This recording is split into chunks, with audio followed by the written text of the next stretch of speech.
Казвам се Симеон Маринов. Историята ми не прави чест на някои партийни лидери. Известна е вредата от така наречения югославски ревизионизъм. След настъпилото разведряване с Югославия, първите българи, които посетиха страната по покана на югославски студенти, изучаващи българска филология, бяха група студенти от Софийския университет, изучаващи югославска филология. Бяхме много очаровани от това посещение и от жеста на колегите ни, който по-късно им върнахме и те гостуваха в София. Групата ни, която пътуваше за Белград, се придружаваше от член на Вузовския комитет на комсомола, който имаше за задача да следи внимателно нашето поведение.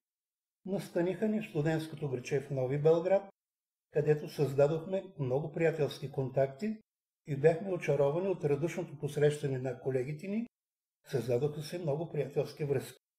Възползвах се от възможността да предложа на югославския хумористичен вестник Еш две студентски карикатури, които бяха публикувани и съответно докладвани в София, където трябва.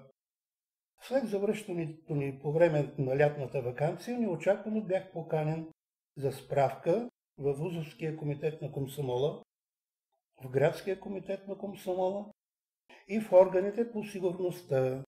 От тези две карикатури бе създаден проблем. Мишката бе превърната в слон и бях предложен за изключване.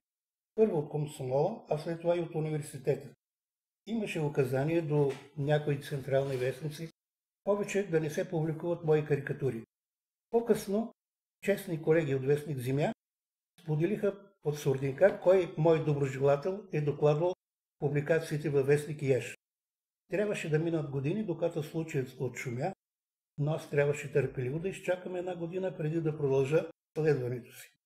За съжаление, в нашата най-близка история имаше и такива драматични моменти.